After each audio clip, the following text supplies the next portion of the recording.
Welcome to the Deep Dive. We're here to unpack complex stories and really get to the heart of what matters. Today, we're tackling one of Australia's most disturbing unsolved mysteries. It's a case that literally created a kind of real-life boogeyman. We're talking about the figure known as Mr. Cruel, who haunted Melbourne suburbs back in the late 80s, early 90s. A phantom, really. Just as perplexing as he was terrifying. Okay, so let's unpack this. We're looking at a series of incredibly meticulously planned child abductions, sexual assaults, and this pattern of terror, it seems to have tragically culminated in the suspected murder of 13-year-old Karmein Chan. But despite massive police efforts, really unprecedented at the time, this guy was never identified. He just vanished, leaving this huge scar. Right. And this isn't just, another true crime story to dissect. The Mr. Cruel case, it really threw down a gauntlet to criminal profiling, to investigation methods, his level of planning, that chilling precision, his knack for just evading capture. It was something else. It set a precedent. Before him, profiles often looked for, well, mistakes early on, disorganization, maybe escalating violence. But Mr. Cruel seemed to arrive almost fully formed in his methods, clinical, meticulous about evidence right from the start. That forced a real rethink. It showed some offenders are just different, makes profiling and stopping them much, much harder. Absolutely. And that's our mission today, really. We're doing a deep dive into this tangled case. We've got police reports, victim accounts, which are just heartbreaking, FBI psychological profiles, true crime analysis, a whole stack of material. Our goal is to pull out the key insights, the important bits to help you understand his methods, why the investigation struggled so much, and the lasting impact this phantom had. So let's paint the picture. Melbourne, late 1980s. A city famous for being livable, cultured, but it was about to face this wave of fear. And remember, this is pre-internet, the kind of advanced forensics we have now, makes his evasion even more unsettling. Okay, the first confirmed attack linked to Mr. Cruel, August 1987, Lower Plenty, a quiet suburb.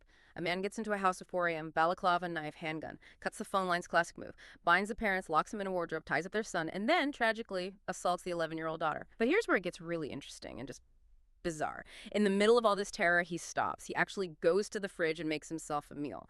Cold lamb, biscuits, milk, orange juice. Just eats it right there. What does that tell you? Yeah, that detail it's incredibly telling. And it's more than just arrogance, I think. Eating like that, it wasn't just a break.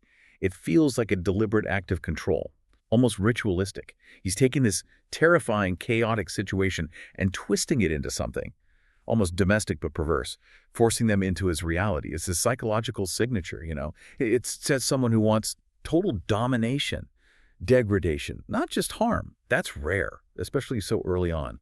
And police did suspect earlier similar attacks, like one in Hampton back in '85. In that one, the attacker apparently said something utterly chilling. My liberty, my freedom is more important than your life. Wow, that quote just hangs there, doesn't it? Especially considering what happened later. It really does. Okay, so from this first attack, they get a basic description. Australian man, maybe 30s, 5'9", wearing blue jeans, a brown tweed sports coat over a blue waterproof jacket, carrying a gray cloth bag. Basic details, but something to start with, even with the balaclava hiding his face. Then, just over a year later, December 1988, the terror escalates, the Ringwood abduction. He breaks into the Wills family home. Different outfit this time, blue overalls, a balaclava with just eye and mouth holes. He's got a handgun, binds the parents, John and Julie. And then, this is just awful, he finds their 10-year-old daughter, Sharon, and calls her by her name. And that was a huge clue for investigators. How did he know her name? Right. How? It wasn't random. Exactly. They figured out pretty quickly, actually, that he likely got it from a newspaper article. It had been published about 6 months earlier. It was about her mother saving her from an electric blanket fire. Oh my God, so he was researching them, targeting them. Precisely. It confirmed their worst fears. Hmm. This wasn't impulsive. It was calculated, meticulously planned, deeply, deeply unsettling. And the planning continued during her captivity. What's fascinating here is, well, maybe fascinating isn't the right word, but revealing. She was held for 18 hours. And during that time, he made her shower. He made her floss her teeth. Floss? Why? To remove evidence, any potential DNA. Remember, this is the late 80s. DNA forensics was just starting, really. So this shows either an incredible awareness of where the science was heading, or maybe some kind of deep-seated obsession with cleanliness, or maybe both. It could even be a form of psychological control, erasing any trace. And then he released her. Yes, at Bayswater High School. Dressed her in garbage bags, taped her eyes shut, again, trying to stop her identifying anything, preventing evidence collection from her clothes. It's just methodical. Okay, so the fear continues. July 1990, the Canterbury abduction. Nicola Lanas, Mickey, She was 13, taken from home while her parents were out. He disabled the phones, looked for money, took her school uniform, some clean underwear, then drove her off. And here's another really chilling detail. He told Mickey specifically that he would release her in exactly 50 hours. And he did, right on the dot. Dropped her at an electricity substation in Kew, still bound, blindfolded. It was her 14th birthday.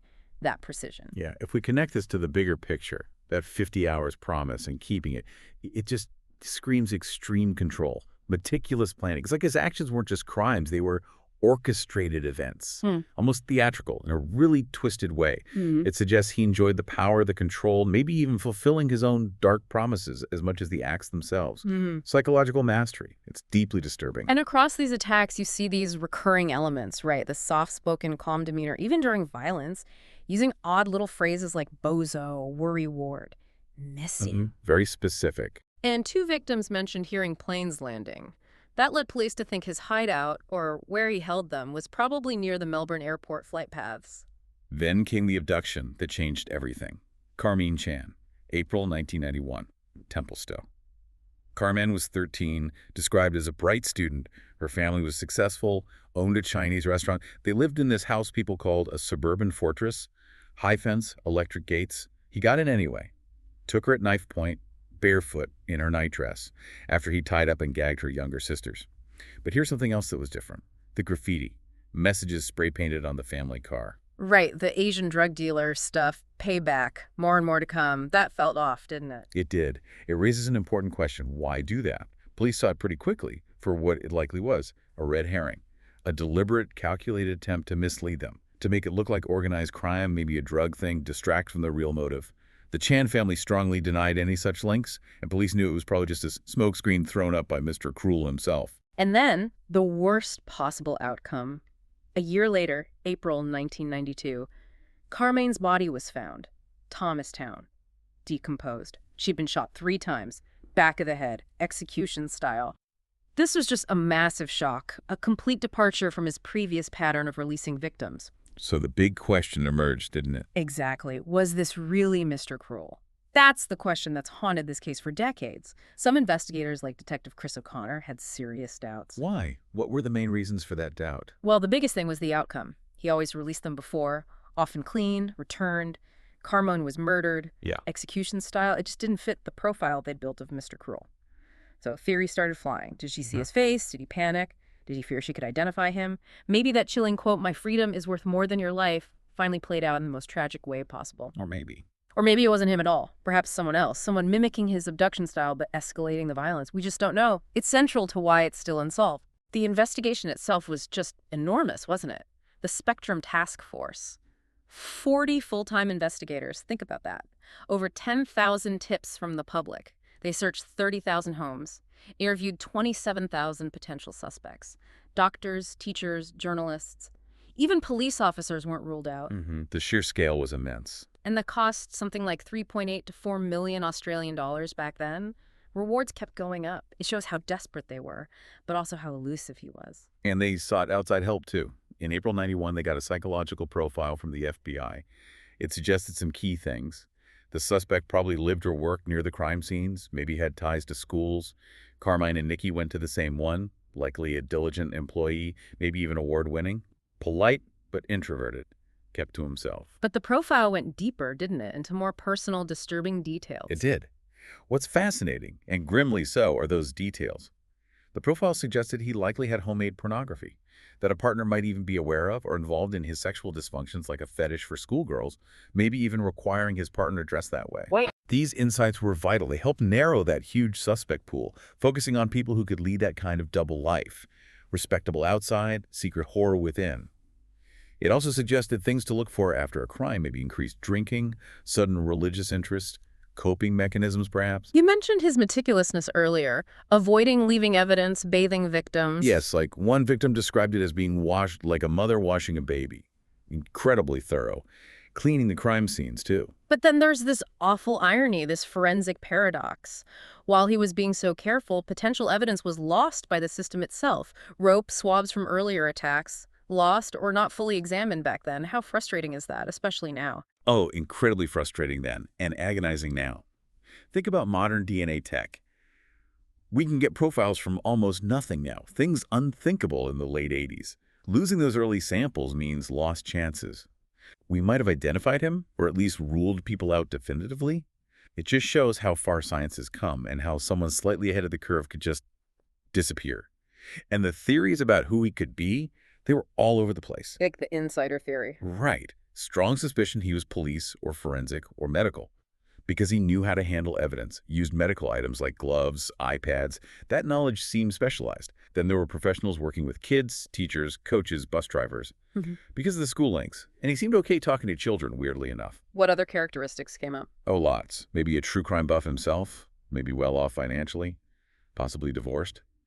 OCD was suggested because of the cleanliness obsession. Even theories about him being self-conscious about some physical feature, a small penis, a facial issue, a small pot belly was mentioned, trying to build any kind of picture. And the biggest question, why did it stop after Karmein? If it was him. Exactly. Did he die? Get jailed for something else? Leave the country? Did the investigation scare him off? Or, a more modern theory, did the rise of internet porn give him a different, less risky outlet for his compulsions? We just don't know. It's chilling. But there was one significant, though tragic, positive outcome from all this, wasn't there? Legislatively. Yes. The investigation highlighted a shocking loophole. Owning child sex abuse material wasn't actually illegal in Victoria back then. Unbelievable. It led directly to new laws being passed. Also laws around stalking, loitering near schools. So some systemic changes did come from this horror. Small comfort, but important. So wrapping up this deep dive, we're left with Mr. Cruel as one of Australia's most persistent, most chilling mysteries. A case really defined by his planning, his precision, and that awful unanswered question about Karmein Chan's murder, which casts a shadow over everything else. Absolutely. But the enduring hope, is that these cases aren't ever really closed. No. Not completely. Cold case teams keep looking. New tech, fresh eyes. And that raises an important question, doesn't it? With DNA advancements and the chance someone close to a family, a friend might finally break their silence. Maybe triggered by noticing that obsession with cleanliness or a deathbed confession. There's always that glimmer of hope for justice, even after all this time. It makes you think. In today's world, with so much information, technology that investigators back then couldn't even dream of, what crucial human element are we maybe still missing? How do people manage to build these respectable public lives while hiding such darkness? And what does this specific enduring mystery tell us about crime itself, how we investigate it, and what it means to have a phantom living among us? Something to keep pondering.